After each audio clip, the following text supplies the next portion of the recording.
Alpha beta சிதைவு மற்றும் gamma உமிழ்வு. ஆல்பா சிதைவு பற்றி முதலில் பார்ப்போம். Z என்பது 82க்கு மேல், அணு எண் 82க்கு மேல் இருந்தால் அணுக்கரு இயற்கையாகவே சிதைவடையும். முதல் சிதைவு ஆல்பா சிதைவு, இரண்டாவது சிதைவு பீட்டா பிளஸ் சிதைவு அல்லது பீட்டா மைனஸ் சிதைவு, மூன்றாவது சிதைவு காமா சிதைவு. இந்த மூன்றை பற்றியும் நாம் விரிவாக படிக்கலாம். முதலில் ஆல்பா சிதைவு. என்ன நடக்கும்? அணுக்கரு ஆல்பா துகளை வெளியிடுகிறது. ஆல்பா துகள் என்பது ஹீலியம் அணுக்கரு ஆகும். ஹீலியம் அணுக்கருவில் 2 புரோட்டான்களும் 2 நியூட்ரான்களும் இருக்கும். ஆல்பா துகள் என்பது 2 புரோட்டான்கள் மற்றும் 2 நியூட்ரான்களின் கூட்டமைப்பாகும். ஒரு அணு ஆல்பாவை வெளியிடும் பொழுது, ஆல்பா துகளை வெளியிடும் பொழுது அதன் அணு எண் Z 2 குறைகிறது. மேலும் ஆல்பா துகளை வெளியிடும் பொழுது அணுக்கருவின் நிறை எண் Z என்பது 4 குறைகிறது. இதற்கான பொது சமன்பாடு X என்பது தாய் அணுக்கரு, Y என்பது மகள் அணுக்கரு. இப்பொழுது ஹீலியம் 2 4 என்ற ஆல்பா துகளை X வெளியிடும் பொழுது நமக்கு Y என்ற அணுக்கரு கிடைக்கிறது. Y அணுக்கருவின் அணு எண் 2 குறைந்திருக்கும். மேலும் நிறை எண் 4 குறைந்திருக்கும். எடுத்துக்காட்டு: யுரேனியம் 92 238 ஆல்பா துகள் ஹீலியம் 2 4 வெளியிடும் பொழுது நமக்கு தோரியம் கிடைக்கிறது. தோரியத்தின் அணு எண் 90, நிறை எண் 234. இப்பொழுது 92 2 குறைந்து 90, 238 4 குறைந்து 234, புதிய மகள் அணுக்கரு தோரியம் கிடைத்துள்ளது. சிதைவு ஆற்றல் Q மதிப்பு. சிதைவு ஆற்றல் என்பது Δmc² ஆகும். Δm என்பது நிறை இழப்பு. நிறை இழப்பு என்பது X அணுக்கருவின் நிறை மைனஸ் Y அணுக்கருவின் நிறை மைனஸ் ஆல்பா துகளின் அணுக்கருவின் நிறை. mx minus my minus m alpha, இதுதான் Δmc². இயற்கை சிதைவுக்கு சிதைவு ஆற்றல் சுழியை விட அதிகமாக இருக்கும். நமக்கு ஆற்றல் வெளியிடப்படும், நிறை இழப்பு கண்டிப்பாக இருக்கும். Q என்பது மகள் மற்றும் ஆல்பா துகள் இவற்றின் மொத்த இயக்க ஆற்றலாகும். தாய் அணுக்கரு நிலையாக இருக்கிறது என்று கொள்ள வேண்டும். Q என்பது சுழியை விட குறைவாக இருந்தால் சிதைவு தன்னிச்சையாக நிகழ முடியாது. ஏனென்றால் நிறை இழப்பு இருக்காது, நிறை ஏற்பு ஏற்பட்டிருக்கும். அது இயற்கையில் சாத்தியமல்ல. ஏன் ஆல்பா துகள் 4 தனித்தனி நியூக்ளியான்களை கொண்டு இல்லை? ஏனெனில் 4 தனித்தனி நியூக்ளியான்களை வெளியிடுவது என்பது சிதைவு ஆற்றல் சுழியை விட குறைவாக இருக்கும். அதாகப்பட்டது ஆற்றல் வெளியிலிருந்து உள்ளே கொடுக்க வேண்டும். இது இயற்கையில் சாத்தியமல்ல. 2 புரோட்டான் பிளஸ் 2 நியூட்ரான் தனித்தனியாக இருப்பதை விட ஆல்பா துகள் நிலைத்தன்மை அதிகமாக கொண்டது. ஏனென்றால் ஆல்பா துகள் உருவாகும் பொழுது நிறை இழப்பு ஏற்பட்டு அது பிணைப்பு ஆற்றலாக மாற்றப்படும். பீட்டா சிதைவு. பீட்டா துகள் என்பது எலக்ட்ரான் E- அல்லது பாசிட்ரான் E+ துகளாகும். முதலில் நாம் பீட்டா மைனஸ் துகள் பற்றி படிப்போம். என்ன நடக்கும்? நியூட்ரான் சிதைவடைந்து புரோட்டான், எலக்ட்ரான், ஆன்டி நியூட்ரினோவை கொடுக்கிறது. இதில் புரோட்டான் அணுக்கருவிலேயே தங்கிவிடும். எலக்ட்ரான், ஆன்டி நியூட்ரினோ வெளியிடப்படும். புரோட்டான் புதியதாக உருவாவதனால் அணு எண் 1 அதிகரிக்கும். நிறை எண் எந்த மாற்றமும் ஏற்படாது. பொது சமன்பாடு.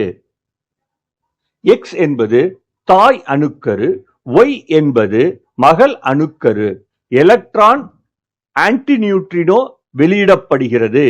புதியதாக ஒரு புரோட்டான் உருவாக்கப்பட்டதால் அணு எண் 1 அதிகரித்திருக்கிறது. A என்பது அப்படியே இருக்கிறது. உதாரணமாக கார்பன் 614 எலக்ட்ரான் மற்றும் ஆன்டி நியூட்ரினோவை வெளியிட்டு நைட்ரஜன் 714 கொடுக்கிறது. இங்கு அணு எண் 1 அதிகரிக்கிறது.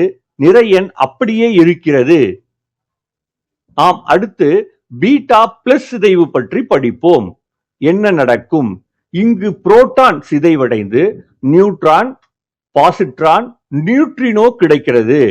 இப்பொழுது புரோட்டான் குறைந்து விடுகிறது.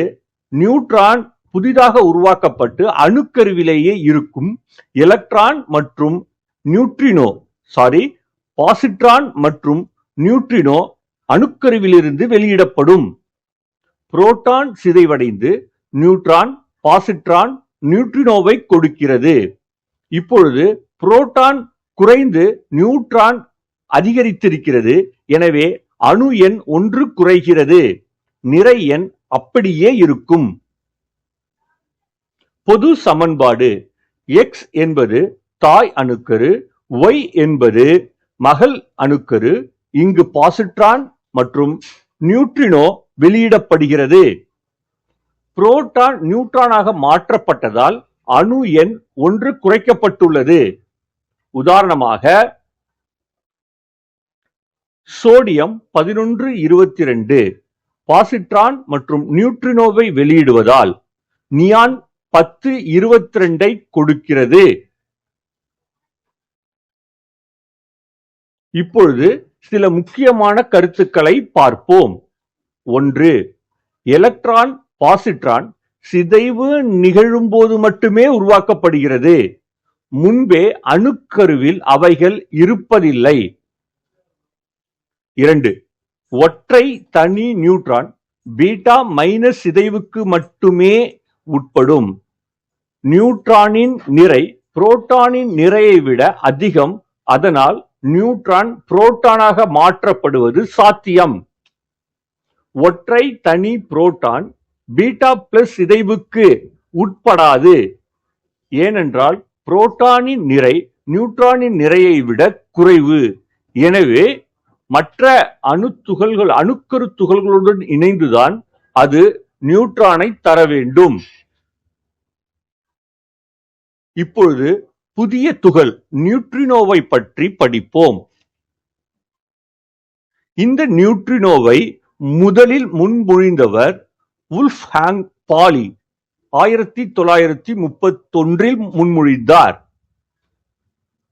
இதற்கு பெயரிட்டவர் என்ரிகோ ஃபெர்மி. ஃபிரெடரிக் ரெய்ன்ஸ் மற்றும் கிளெட் கோவன் 1956 இந்த நியூட்ரினோ துகள்களை கண்டுபிடித்தார். நியூட்ரினோவின் பண்புகள். நியூட்ரினோ சுழி மின்னூட்டம் கொண்டது. இதற்கு நேர் மின்னூட்டமும் கிடையாது, எதிர் மின்னூட்டமும் கிடையாது. இதன் நிறை மிக மிக மிக குறைவு. இந்த நியூட்ரினோ மிக மிக பலவீனமான இடைவினைகளை கொடுக்கும்.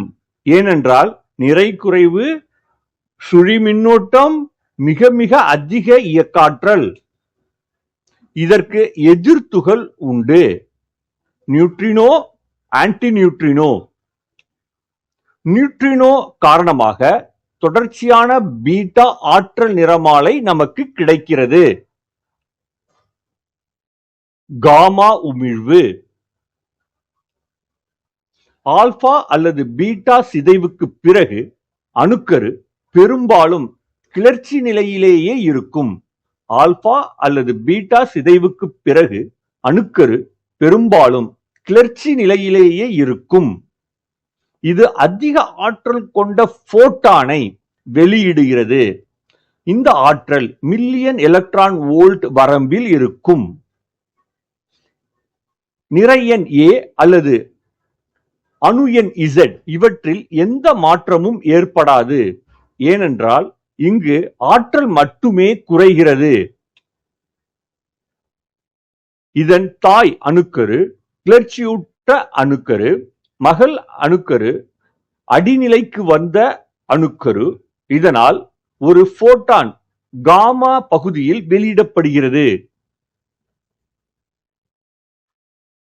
இப்பொழுது போரான் கார்பனாக இரண்டு விதத்தில் மாறுகிறது.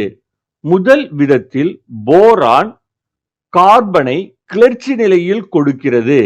கிளர்ச்சி நிலையில் வந்த கார்பன் அடிநிலைக்கு வரும் பொழுது காமா போட்டானை வெளியிடுகிறது. இது முதல் நிலை. கார்பன் கிளர்ச்சி நிலையில் உள்ளது. இரண்டாவது நிகழ்வில் போரான் நேரடியாக அடிநிலையில் இருக்கும் கார்பன் 612 நமக்கு கொடுப்பதால் எந்த வித போட்டான் காமா போட்டானும் வெளியிடப்படுவதில்லை. பொது சமன்பாடு: தாய் அணுக்கரு கிளர்ச்சியுற்று உள்ளது. மகள் அணுக்கரு அடிநிலையில் உள்ளது. ஏனென்றால் காமா போட்டான் வெளியிடப்பட்டுள்ளது. உதாரணமாக போரான் 512 கிளர்ச்சி நிலையில் உள்ள கார்பன் 612 கொடுக்கிறது. மேலும் எலக்ட்ரான் ஆன்டி நியூட்ரினோவை தருகிறது. கிளர்ச்சி நிலையில் உள்ள கார்பன் 612 அடிநிலைக்கு திரும்புகிறது. இதனால் காமா போட்டான் வெளியிடப்படுகிறது.